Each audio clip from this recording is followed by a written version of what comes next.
안녕하세요. 송영욱TV의 송영욱입니다. 오늘은 배당주로 제2의 월급을 만드는 방법에 대해서 말씀드리도록 하겠습니다. 월급 받아도 항상 적게 느껴지죠? 조금이라도 더 수입을 얻을 수 있는 그런 창구가 있으면 더 좋을 겁니다. 그래서 오늘은 배당주로 제2의 월급을 만드는 방법에 대해서 말씀드리도록 하겠습니다. 배당주 투자하는 순서부터 말씀드릴 텐데요. 배당주도요, 배당을 많이 주는 주식이 있고, 배당을 좀 적게 주는 주식이 있는데, 이왕이면 배당을 많이 주는 종목에 투자를 해야겠죠. 첫 번째는 고배당주를 선정을 해야겠죠. 그리고 거기에 맞는 투자 비중을 결정해야 될 거고요. 투자 비중에 맞춰서 실행을 하고요. 매년 1년에 한 번씩 투자 검증을 하는 순서로 할 겁니다.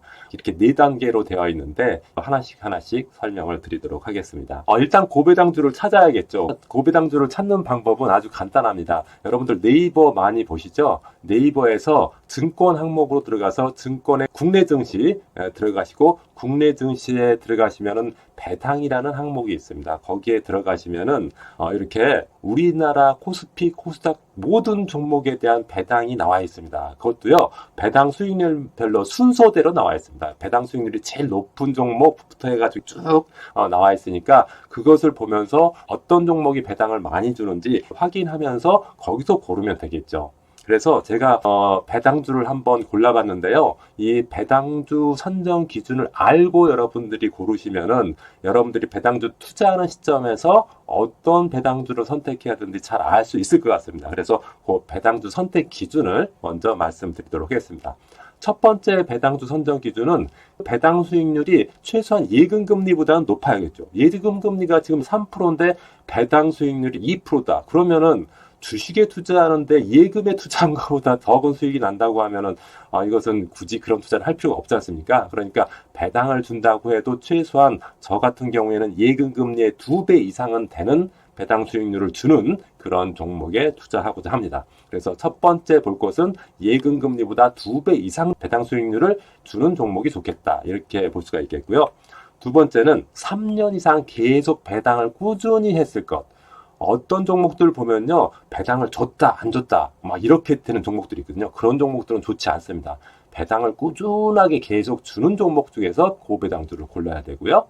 다음 세 번째는 배당금이 매년 늘어나는 종목이 좋습니다. 그러니까 3년 전에는 1,000원, 2년 전에는 1,200원, 1년 전에는 1,300원 이렇게 점점 늘어나야 되는 종목이 좋은 거지.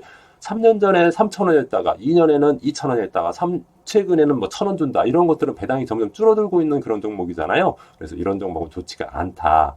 이 네이버 증권의 배당을 조회할 수 있는 화면에 들어가면은 3년 전, 2년 전, 1년 전 배당금 확인할 수가 있고, 최근 배당금도 확인할 수가 있고요. 배당 수익률도 확인할 수가 있습니다. 그래서 최근의 배당금만 볼 게 아니라 과거 3년 동안의 배당금도 확인하고 배당금이 점점 늘어나고 있는지를 보고 투자하는 게 좋겠다. 그래서 이왕이면은 배당금이 점점 늘어나는 종목에서 고배당주를 선택해야 된다. 이렇게 말씀드릴 수 있겠습니다. 제가 최근에 고배당주 기준에 따라서 종목을 한번 선택해 봤더니 이런 것들이 나왔습니다. 예스코 홀딩스, 크레버스, 현대차, EUB, SK텔레콤 이런 것들이 나왔는데, 이걸 보면은 기본적으로 매년 배당을 주고 있죠. 3년 전부터 최근까지 계속 매년 주고 있고, 보면은 배당 금액이 점점 늘어나고 있는 그런 구조로 되어 있습니다. 그래서 이런 종목들을 선택하는 게 좋겠다, 이렇게 생각이 됩니다. 배당 수익률이 좋은 게 무조건 좋은 거냐? 여기서 보면 예스코 홀딩스가 배당 수익률 15%고요. SK텔레콤은 6%다. 그러니까 예스코 홀딩스가 무조건 좋고 SK텔레콤은 배당 수익률이 낮으니까 안 좋은 거냐? 그렇지는 않습니다. 왜냐하면 배당 수익률이 좋은 종목은 배당금을 많이 준다는 소리죠. 배당금을 많이 주는 종목은 주가 상승이 잘 안 됩니다. 배당으로 많이 줬기 때문에 주가는 상대적으로 덜 올라가고요.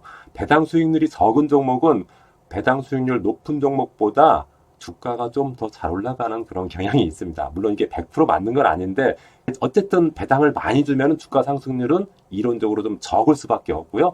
배당 수익률이 좀 적으면 주가는 좀 더 상승하는 경향이 있습니다. 그러니까 이런 것을 여러분들 염두에 두시고, 무조건 배당 수익률이 높은 게 무조건 좋다, 이런 것은 적절한 판단이 아니라고 생각하시면 되겠습니다. 그 다음에 이제 투자 비중을 결정해야 되는데, 투자 비중을 결정할 때 배당 수익률 순위로 결정하는 방법이 있고 투자 비중을 동일하게 하는 방법이 있습니다. 그러니까 예를 들어서 배당 수익률이 제일 높은 것을 제일 많이 투자, 이런 방법도 있을 수 있겠지만은 네 종목에 대해서 동일하게 투자를 하는 방법도 있는데 저는 개인적으로 투자 비중을 동일하게 하는 것을 더 선호합니다. 왜냐하면 그래야지 위험을 좀 줄일 수가 있거든요. 그래서 만약에 1억 원을 가지고 배당주를 투자한다고 하면은 이렇게 네 종목에 25%씩 쪼개서 투자하는 것이 좋지 않을까 이렇게 생각이 됩니다. 왜냐하면은 어느 한 종목에 너무 많은 비중을 투자하는 것은 혹시 그 종목의 주가가 떨어지거나 하면은 배당 수익률보다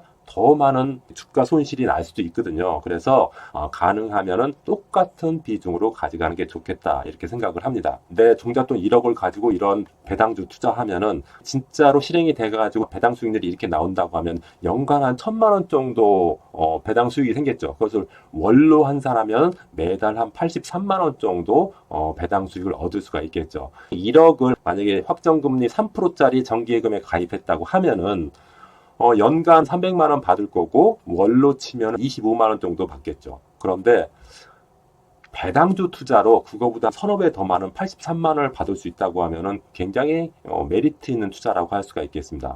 배당주 투자는 매년 12월 말에 한 번씩 검증을 해야 됩니다. 예를 들어서 내가 선택한 4개의 배당주가 뭐 계속 잘 나갈 수도 있지만은 그 회사 상황이나 아니면 업황에 따라서 좀 안 나갈 수 있게 되면은 배당 투자가 적절하지 않을 수도 있겠죠. 그래서 일반적으로 리밸런싱이라는 검증을 할 수도 있고요. 업데이팅이라는 검증을 할 수도 있는데 리밸런싱은 뭐냐면은 종목 교체를 하지 않고 종목 비율을 조정하는 것을 말합니다. 그러니까 다시 말하면은 4개의 종목에 각각 25%씩 투자했는데 12월 말 가니까 그 비중이 달라졌겠죠. 어떤 종목은 그 주가가 올라가서 비중이 많아졌을 거고 어떤 종목은 좀 주가가 떨어지는 것도 있으면 비중이 적어졌을 거 아닙니까?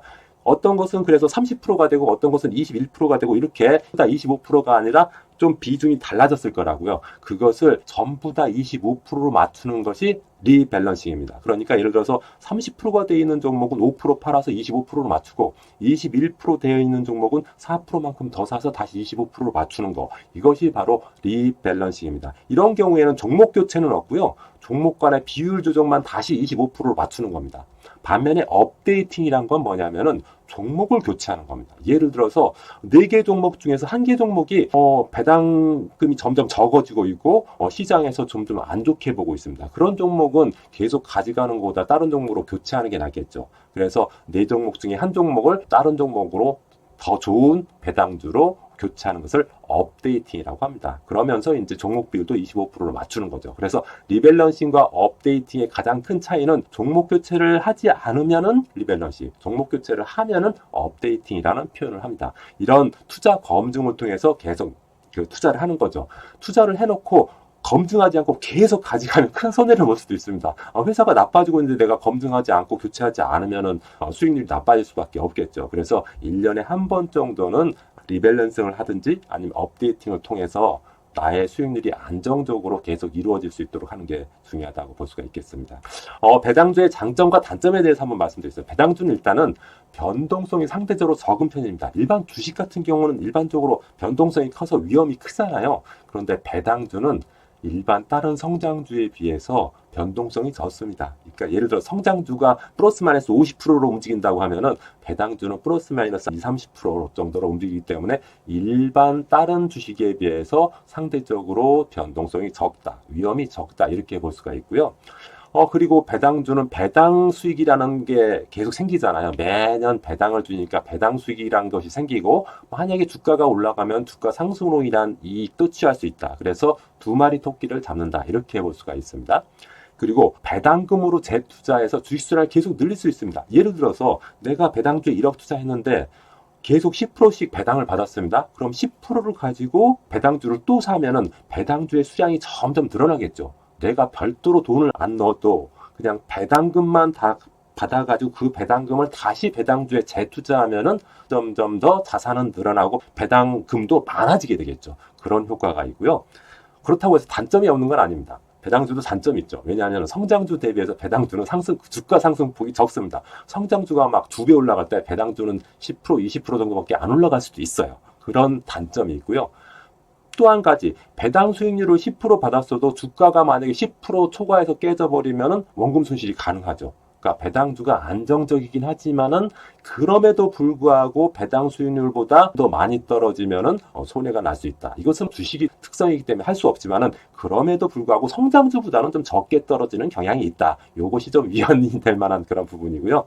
다음 기업 실적이나 주가 수준에 따라서 배당 수익률이 달라진다. 기업 실적이 좋아지면 아무래도 배당할 수 있는 재원이 많아지니까 점점 배당금이 늘어날 거고요. 그다음 주가 수준에 따라서 배당 수익률이 달라질 수도 있는데 이게 무슨 소리냐면은 주가가 10,000원일 때 배당 수익률이 10%다. 그런데 주가가 한 20,000원으로 올라가면은 배당 수익률은 5%로 떨어집니다. 그러니까 주가가 올라가면은 배당 수익률은 상대적으로 떨어진다.